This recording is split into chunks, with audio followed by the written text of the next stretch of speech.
In the summer of 1518, a strange and chilling event unfolded in the city of Strasbourg, a city in the Holy Roman Empire. It began with a woman, and then spread. A frenzy of movement, a relentless dancing epidemic, one that gripped the town and lasted for weeks. In the heart of Europe, something inexplicable seized its people. But what exactly happened? And why?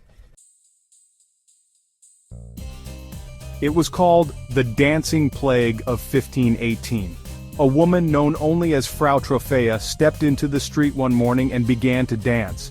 Her movements were frantic, erratic, and uncontrollable. She danced for hours, collapsed from exhaustion, then she danced for days.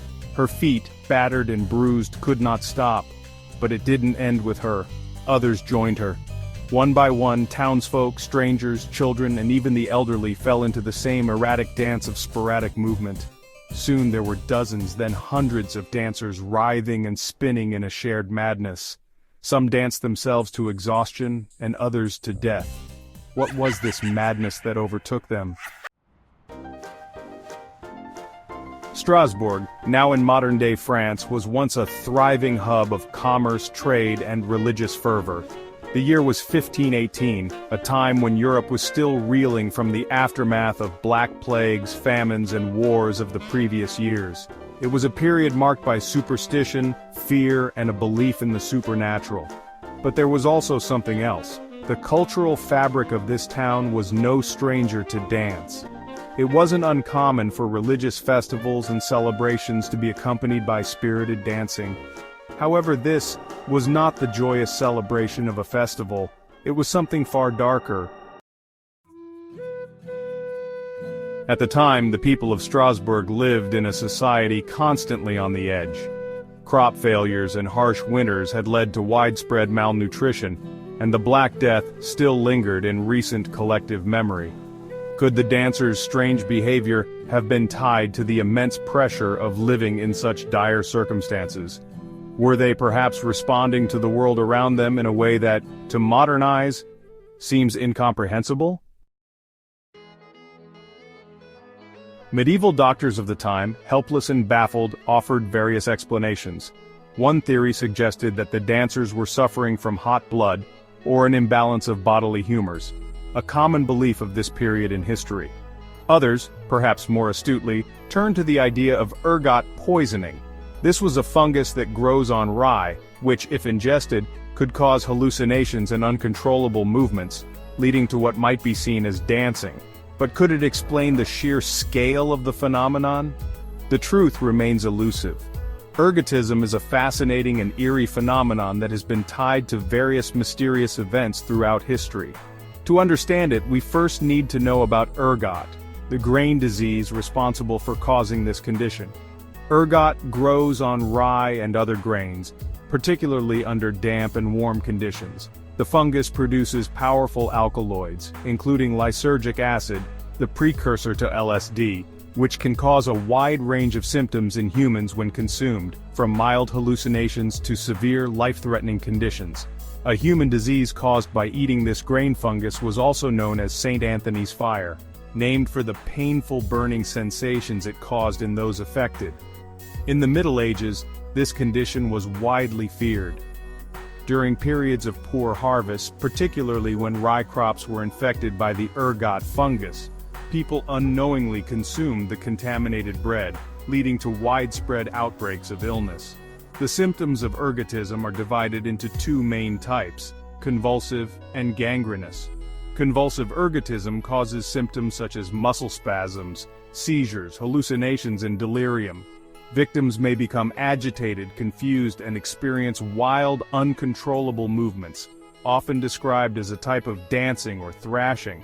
In some cases, it led to fits so intense they were mistaken for demonic possession, perhaps like in the Salem witch trials of 1692 Massachusetts. Gangrenous ergotism is the more severe form, in which the blood supply to limbs is restricted, leading to necrosis or the rotting of body tissues. Fingers, toes, and limbs may fall off due to the lack of circulation. It was a slow and painful death for many. Ergotism was most common in medieval Europe, especially during times of famine or crop failure. The presence of ergot in grain was not uncommon, especially in a wet season like Strasbourg experienced. It likely caused several major outbreaks of mass illness and suffering, some of which were linked to strange and violent episodes. The link between ergot and the cause of ergotism was not suggested until the late 1600s by Denis Dodart of France. Another unsettling theory posits that this was a psychological phenomenon. Could mass hysteria have triggered the dancers into a trance? Was it a psychological contagion, where the minds of the people were so overwhelmed by the stresses of their time that they lost all control of their bodies? A psychogenic epidemic, where the mind spirals into the body's uncontrollable response? Some psychologists suggest that the weight of fear, anxiety, and grief, emotions too large to comprehend or express, manifested as physical movement, as though the dancers were fleeing something they couldn't name. Could it have been an ancient form of collective stress, born of famine and plague, turning into an act of desperate release? It lasted for weeks, not days. The dancers swirled through the streets of Strasbourg, no explanation, no reprieve. Physicians ordered musicians to play for them, hoping that music could somehow quell the madness. They were wrong. More dancers joined, until there were hundreds in the streets, an entire city lost in dancing chaos. Some of these souls would die, of exhaustion, of heart failure, of strokes. Others would survive and life would resume.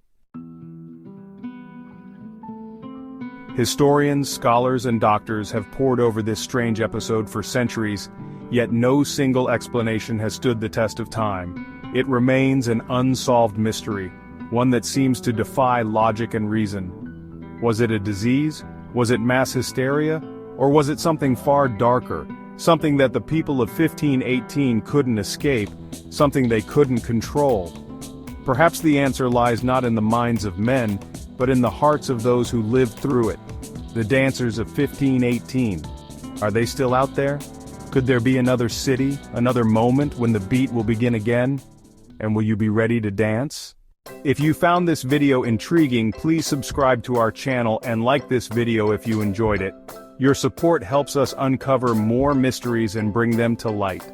Until next time, keep questioning, keep exploring, and keep dancing through life's mysteries. The Dancing Plague of 1518. A mystery that lingers even to this day.